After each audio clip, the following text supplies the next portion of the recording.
মুসলমান হওয়ার পরে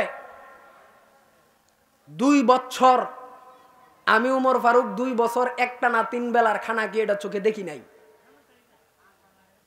এক বেলা খাইছি, এমনও সময় গেছে আমি 3 বেলার থেকে এক বেলাও খাই নাই, পানি খেয়ে থাকছি। কারো কাছে হাত পাতি নাই, কেন জানেন? তারা কান্দায় আমার দাদার নাম বললে এমন কেউ নাই যে চিনে না, যে জ্যোতিষচন্দ্র দেবনাথ। আমার দাদার শত শত কাটা জায়গা ছিল।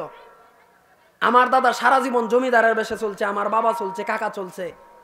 আমি মুসলমান হয়ে যদি আমি হাত পাতি মানুষের কাছে, তাহলে তারা কান্দার হিন্দু সমাজ বলবো, দেখ মুসলমান হয়ে জ্যোতিষের নাতিন হন ভিক্ষা করে। কথা কোন ঠিক কিনা? আমি চিন্তা করছি যে আমারে কইবা এই সুযোগ আছে, কিন্তু আমার জন্য ইসলামের বিরুদ্ধে আঙ্গুল তুলবা এই সুযোগ দিতাম না। 2 বছর খায়া না খায়া, পানি খায়া, এক বেলা খায়া, রুটি খায়া, কলা খায়া নিজের জীবনকে আমি পরিচালনা করছি। আলহামদুলিল্লাহ আপনাদের দুয়ায় এখন আমি যা খাই এটা অনেক শিল্পপতিও চোখে দেখে না। আমার কথা কোন ঠিক না বে ঠিক? আজ গাওয়ে না আউনের আগে এক মহিলা দৌড়ছে, সেরা ফাড়াই দিছে, দাওয়াত খাওয়ানি লাগবো। জোরে কয় না মার হাবা। এখন কত হইলো, আমি চাইলে প্রত্যেকদিন 2-3টা দাওয়াত খাইতে পারি, এটা আমার জন্য একেবারেই কমন বিষয়। আমি চাইলেই সম্ভব, আমি রাখি না দাওয়াত। তো বলেন এই ব্যবস্থাটা কে করে দিছেন? আল্লাহ। আর আমি যদি যে সময় বিপদ ছিল, আমার সম্মুখে খাবারের চাহিদা ছিল, কিন্তু আমার সম্মুখে খাবার পরিবেশন করবে এমন লোক ছিল না, আমার পকেটেও এমন টাকা ছিল না যে আমি খাবার কিনে খাবো, তখন যদি আমি নৈরাশ হয়ে যাইতাম, মালিকের উপর থেকে ঈমান ছাইড়া দিতাম, তাহলে কি আজকের এই জায়গায় আমি আসতে পারতাম? জোরে কোন। তাহলে বোঝা যায় আমি এটার জ্বলন্ত প্রমাণ। আমি নিজেরা দিয়ে নিজেরা বুঝাই, আপনাদেরকে বুঝাই। আমি নিজে প্রমাণ। যদি কেউ বিপদে পড়ে, ধৈর্য ধরে, আল্লাহর উপরে ভরসা রাখে, ইন্নাল্লাহা মাআস সাবিরিন, নিশ্চয়ই আল্লাহ ধৈর্য ধারণকারীদের সাথে আছে, তাকে আল্লাহ তাআলা উত্তম ফয়সালা করে দিবেন। ঠিক কিনা কোন? তো আলহামদুলিল্লাহ এখন আমার কোনো কিছুর অভাব নাই। 3.5 বছর হইল ইসলাম গ্রহণ করছি। কিছুদিন আগে আমার বাবা ইহসান করে 6% জায়গা আমাকে দিছে, আমি আরো 6% কিনছি। কত হইছে? জোরে কয় না? 12% জায়গা হয়েছে। কারো কাছ থেকে ভিক্ষা কইরা না, আমি নিজের পরিশ্রম কইরা মাহফিলে যাই, কন্ট্যাক্ট কইরাও না যে 10,000 দেব, যে যা দে তা দিয়াই। এইভাবেই আল্লাহর রহমতে 12% জায়গা আমার আন্ডারে আসছে। একটা ঘর করতেছি, ঘর অর্ধেক কমপ্লিট হয়েছে। সামনে বছর ইনশাল্লাহ মাদ্রাসাও দেব, দিনের খেদমত হবে। ঠিক কিনা কোন? তাইলে এই পজিশনটা কইরা দিছেন কে? জোরে কোন। আমি যদি হতাশ হয়ে যাইতাম যে আমার এই নাই সেই নাই, তাহলে কি এইগুলো হইতো? জোরে কোন। এটা কেন আপনাদেরকে বললাম যে আপনারা যতই বিপদে পড়েন না কেন, কখনো ঈমান, জোরে কোন, কখনো ঈমান ছাড়বেন না। কিছুদিন আগেও তারাকান্দা নতুন বাজার বয়ান করছি। নতুন বাজারে এক লোক আছে নয়নফাল, আমার দাদাই খালি প্রত্যেকদিন আমার আব্বারে নাকি কয় যে তোমার ছেড়া খালি বয়ান ওইটা আমাদের হিন্দুদের বিরুদ্ধে তোমার বিরুদ্ধে কয়টা তো ভালো লাগে না। তখন আল্লাহর কি খেলা, এই রমজাকাত বয়ান করছে, নয়নফালের বাড়ি সুদা হইলো আমার মাইক। নয়নফালের বাড়ি সুদা আমার মাইক ও দাদারে দিলাম ডাক, ও দাদা আমনে বাইরে আজকে আমনের লগে আমার মুজাকারা হবে। আমি নাকি আপনাদের ধর্মের বিরুদ্ধে কই, তো চলেন দাদারে ডাক দিলাম। তখন দাদারে বলছি, দাদা শোনেন, আমি আপনাদের ধর্মের বিরুদ্ধে বলি না, আপনি আপনাদের রামায়ণ খোলেন, রাম লক্ষণ এই কাহিনী পড়েন, দেখেন কি আছে। আপনাদের ভাগবত গীতা খোলেন, আপনাদের বেদ খোলেন, অথর্ববেদ, সামবেদ, যজুর্বেদ, ঋগ্বেদ, আপনাদের পাঁচালী খুলেন, লক্ষ্মী পাঁচালী, হনুমান পাঁচালী, এগুলা খুলেন। সর্বশেষ আপনাদের শিব পুরাণ খুলেন।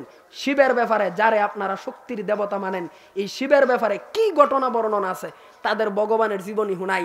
তাদের এক ভগবান আছে শিব, হ্যার পূজার মধ্যে গাঞ্জা না দিলে পূজাই হয় না। জোরে কই না সুবহানাল্লাহ না নাউজুবিল্লাহ? পাবলিক ওয়াজ বুঝে না কিরম ভগবান, গাঞ্জা না দিলে। আমি মনে মনে কই এটা ফুইরে এই সর্বনার, ভগবানে গাঞ্জা খা, যেডি এটার মুড়ি, যেডি এটার উপাসনা করবো, এটি হিরোইন আর বাবা খাইব। কথা ঠিক না? ভগবানে খাই আসি আইছে গাঞ্জা, যেডি ভগবানের মুড়ি দেডি খাবো বাবা। কথা ঠিক কিনা কন? তার আর ভগবান এটা বাঘের চামড়া ফিনদে। কের চামড়া? শক্তিশালী ভগবান তো হেইতা পোশাক ফিনদে না, বাঘের চামড়া একটা ফিনদে বেড়া শ্মশানো বইয়া মনের সুহে গাঞ্জা টানে। হের জীবনীতে পড়লে আমি বলছি দাদা জীবনীটা খুলেন, শিব পুরাণ খুলেন।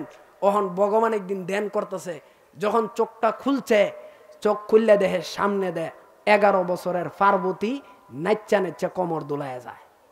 অন ভগবান তো দেখছে, ভগবান কেমন ভগবান দেখার পরে হের ভিতরে অনেক কামনা বাসনা জাগছে।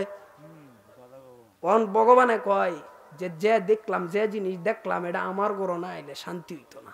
জোরে কন্যা উজুবিল্লাহ। কেমন তাদের ভগবান নিজে বানাইলো, তারা বলে তাদের ভগবান সব কিছু বানাইছে।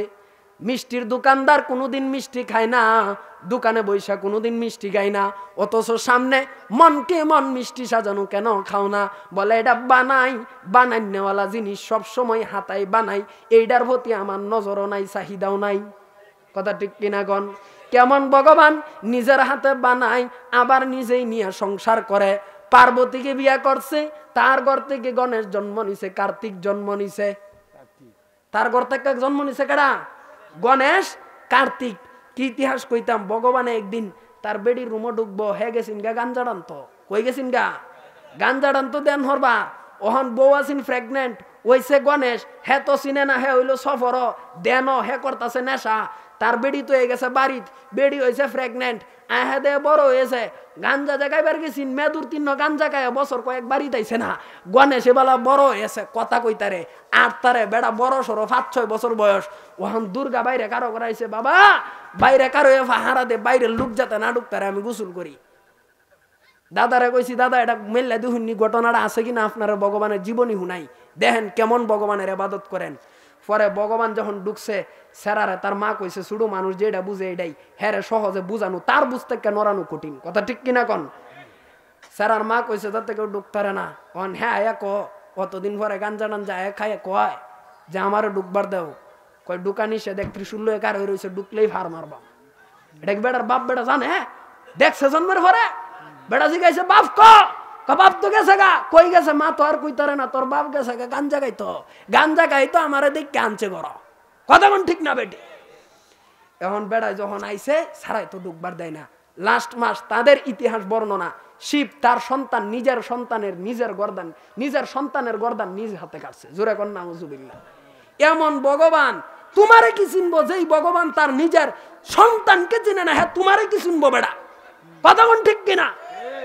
এমন বুকার দল এই ভগবানের পূজা করে, যেই ভগবান নিজের সন্তান চিনে না, সন্তানের গর্দান কাটে, এই ভগবান তোমারে কি চিনবো?